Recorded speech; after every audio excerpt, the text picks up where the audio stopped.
guys, this is Torno from Iron B Vlog and welcome to my channel.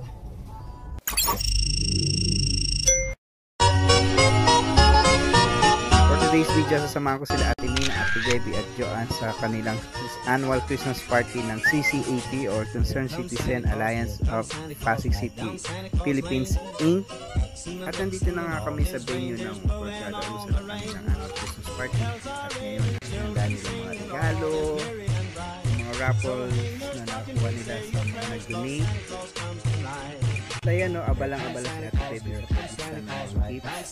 Hinanda nila regalo for exchange gift. Kakamusta ng bawat isa ang mga membro at officer ng CCAP. Nag-prepare na rin ng mga pagkain for the event habang inaantay ang birthday celebrant party. Maraming salamat pala kay Ma'am Lani for the catering ha. Actually, double celebration ito. Birthday ni Ma'am Lani at Christmas party na CCAP. Maraming salamat din po pala sa mga nag-donate mula kay Congressman Romulo, Mayor Soto, Vice Mayor Jaworski, si Pasig City Councilor, kay Captains ng Rosario, Sagad, San Miguel, at special thanks to Mr. Andy Cheng. A few minutes later. Inulit po namin sa iyo, Diyos, na ingatan ko po ang kalakasan na at ang gagawin ito. Kung sa iyo, patuloy po kami kami ang nagagamit namin sa kapakanan po ng aming kapwa. Ngayon, O Diyos, ang pinataas po namin ang sarili, amang makapangyarihan sa lahat ng mga po ang iyong Panginoong Espiritu. Ilagay mo po sa amin kung puno ng isipan. Na kaya kami po narito upang magkaisa at patuloy ang samahan ng sika sa pagmulat po ng lahat ng mga Christian at miyembro na narito kayo. Diyos, mga pangyarihan na mag-iwan ng tao sa ayon sunod na isasalita. Ang ano ba sabihin ng welcoming? Welcoming niyo ba? Ano sabihin niyo ng sino?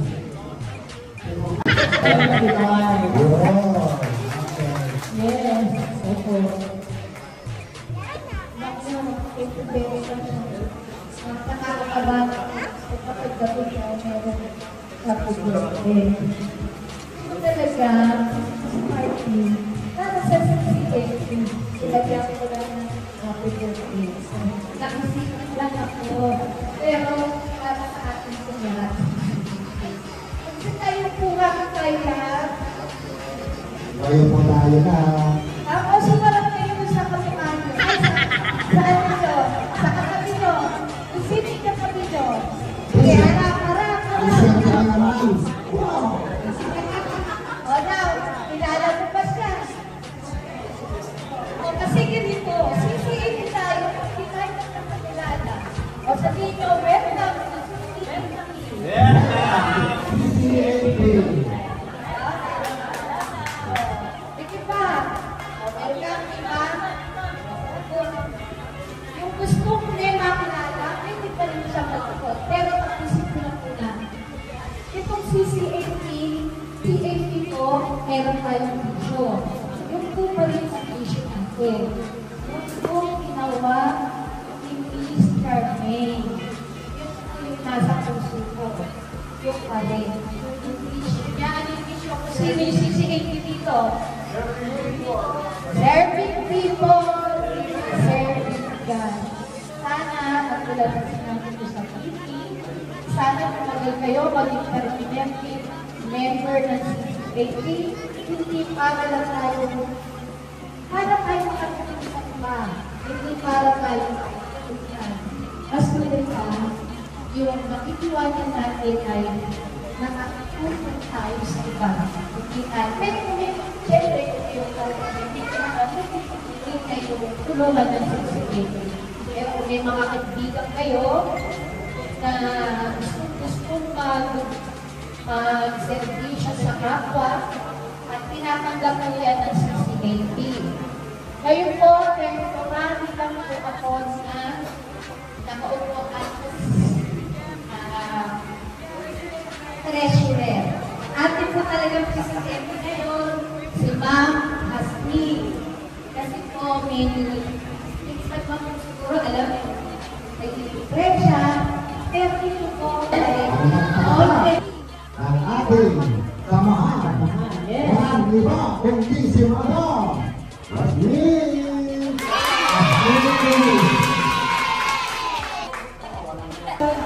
to my very own Concerned Citizens Alliance of Pasig City, Philippines.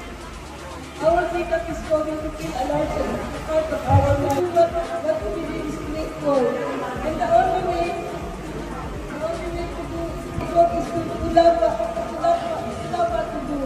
Love and help another, serving or serving God. We have to Pasig, including as in all matters of our heart. Kaya lagi kami sa isip. We have to be put God first and we will direct us and track our efforts and success. Tulad sa aking mga pinagdaanan sa buhay. Madami na pinagdaanan ko at sa buhay. Matis ko last August 9, 2020. Ito ang message ko dito. Family ko. Nagkakaroon ka sa akin, kaya po ako lumalaban at naglalaban ng aking HPC. Our advisor, Sir Yun, ang ating Panginoon, mahal na kami ng Pasig, Sir Andy J. Ma'am Lani, may dito ang puso. Salamat po. Salamat po sa lahat ng mga tulong sa amin. Kaya kami nagbubuhat. Maraming salamat.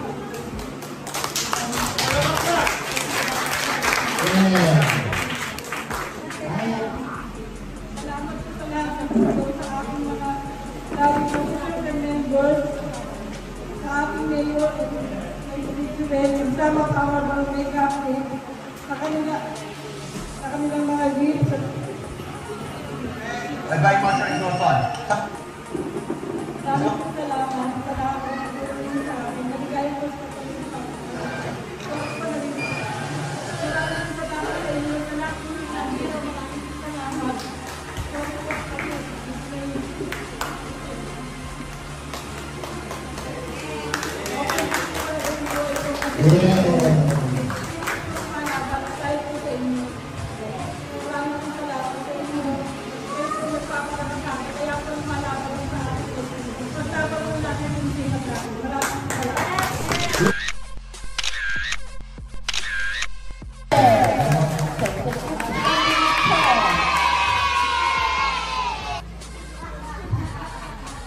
So magandang gabi, no? At least after 10 years, no? Pandemic, no? 2019, no? PCEP. Doon na nabuo, di ba? 2020. So alam naman ninyo, siyempre, humihingi po kami ng pasensya dahil siguro, naikwento na ni ate, Mama Smith, no? So yung pangyayaring yun, wala naman may kagustuhan, no? So, hindi naman natin halain na biglang merong titiwalan. Tapos yung sa inyo po, di ba, nagkaroon po tayo ng mga group chat. Tapos bigla ako pinagkal. No? So, sana, pagdating ng January, maging maayos na po lahat. No? Magtulong-tulong kasi, nagkaroon po naman natin, ano ba ang purpose ng organisasyon ninyo? So, di ba? Kailangan dito konting pasensya, mahaba ang pag-uunawa. Dahil meron po tayong kanya-kanyang personality, meron kanya-kanya po tayong pagkakao, minsan hindi na unawaan ng ibang tao. Diba? Ang dating, minsan sabi masyadong pakalamero. Minsan sa text, diba? Hindi na naman akala nyo galit or naninigaw, pero misinterpretation lang po yun eh. No? Kung talaga gusto nyo talaga magsama ang organisasyon, kailangan nandiyan po yung haba ng pasensya, ang unawa sa bawat isa. Dahil ano bang gagawin natin? Sasabihin natin, serving people is serving God. Pero sa sarili natin minsan, diba? Wala naman yung perfecto na tao, kahit anong popo. Meron din naman akong magkukulang, meron naman pagkakamali. Diba? Basta marunong lang naman tayo tumanggap, at marunong rin naman po tayo dapat sa katawad. Yun naman po ang importante. Diba? Kaya nga ito sa marami sa natin, kailangan na may pagmamahal sa bawat isa eh. Diba? Ang nangyari na, diba? May magtatampo. Dahil sa akin ito, maraming manitis. Diba? Tapos bandang huli, mag-away. No? Yung nag-usap siya, ang problema natin ng CCEP, kulang ang pondo. So tumulong tayo ng konti. Hindi ko naman sinasabi na kailangan ipagmalaki ko. Ako yung kinikwento lang para nalalaman nyo kung may naririnig man kayo, makukonfirm nyo kung malalaman nyo kung ako, hindi. No? Tumulong tayo para magulong ang sect ninyo. Tapos, siyempre, ang organisasyon, wala namang pondo. So yung time na yung pandemic na yun, tayo naman nangangahingi ng tulong sa nasyonal at sa mga kaibigan para makapagbigay ng mga grocery. Kung ano man yung mga ginagawa namin programa, ang sabi ni Ma'am Carmelo, kung pwede ang ibibigay ng tulong ng CCAP is yung tao, yung volunteer nila para mag-distribute, mag-ganito. So doon po yung nag-umpisa, no? Tuloy-tuloy, no? Hanggang natapos na nga ito, tapos nagkaroon na nga ng kampanya, eleksyon, no? Kumating po sila Ferdinand, di ba? Ang mga tagman. Tapos sila Ate Luz, sila Ate Sem, sino pa ba yan? Sila Jason. Yung mga kasama po natin lahat, di ba? Kung hindi ko lang maintindihan, ang ganda mo rin, biglang alam ko mayroong usapan, biglang nagkaroon ng eleksyon. Eh, isipin naman nyo, kasi yung time na yun, sabi ko, dahil nararamihan na po ako ng dun sa GC natin, sobrang dami. So, ang sinabi ko kay Ate Luz, ano lang, ayusin nyo na, nangingisa lang ang GC para hindi nalilito yung tao. Kaya ang ginawa po niya, dinilit lahat ng luma, kumuha siya ng bago. Dapat, nag-inform po muna, diba, para hindi naman kayo ma-open, active man or inactive, diba? Para hindi walang ma-open. Eh, ang nangyari po, siyempre, nagkaroon ng tampuhan. Diba? Isipin nyo, in spite of almost kung ano yung meron sa kanyang kalagayan, ginawa po niya ang effort na nandito para magsama-sama ang lahat. No?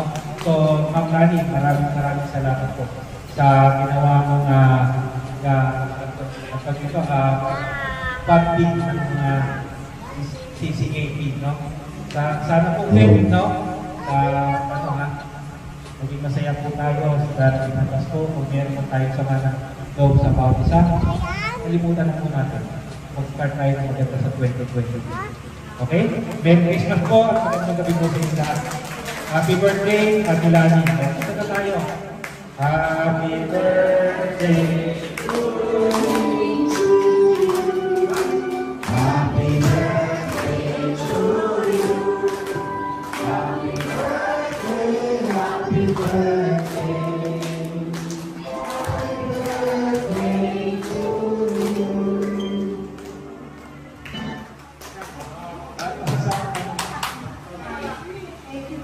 Wish ko lang, yumaman tayo lang.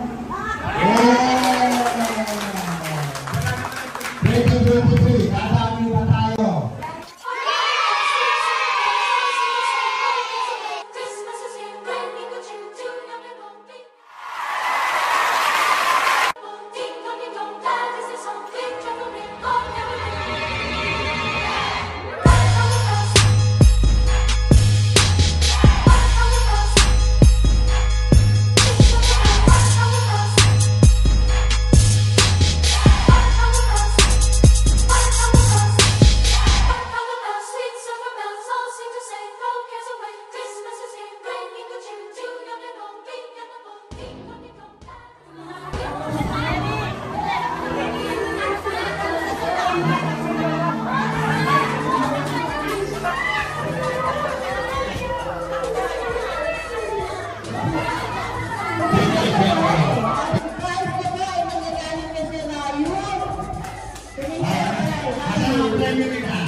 Nagpapasalamat po kami naman. Naway pagkalain mo po ang inahin na pagkain po noon. Hindi lamang po ito maging kalusugan ng aming physical na katawan, Kayo din po ang aming spiritual father. Panginoon, pagpalain po ang lahat ng narito. Kami po ay lubos na rin po pasalamat sa Lord.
Para po sa friendship niyo lahat na nandito.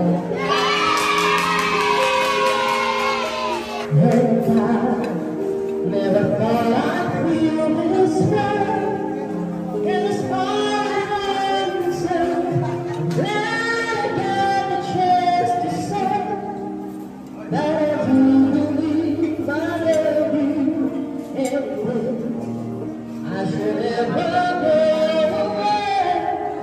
When the walls rise and come, you feel the way you do today. And though you can't remember,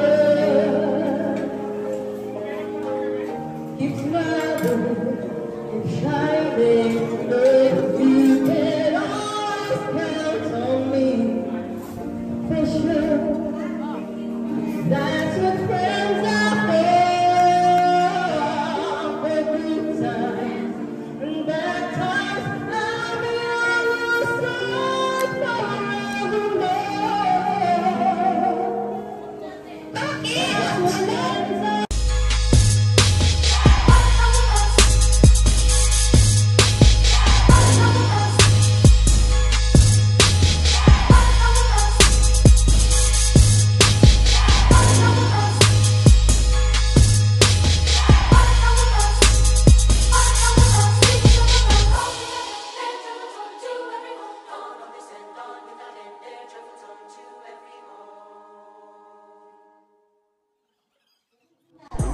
Original CCAP. Yung nagsimula po, nagsimula. Pioneer po ba? Pioneer sa CCAP. Sa CCAP din po kayo. Pero isang pamilya kayo, ha? Pag may konting problema sa mga wag sa tattoo. Angel, ISIS, huwag mo natin palakihin, ha? Para kayo from the start 2023 isasay, sabi nila, kayo daw ang year ng unity. So, united tayo. United, we stand, divided. Wala po, wala. Okay, welcome to CCAP!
Dito nagtatapos ang aking vlog.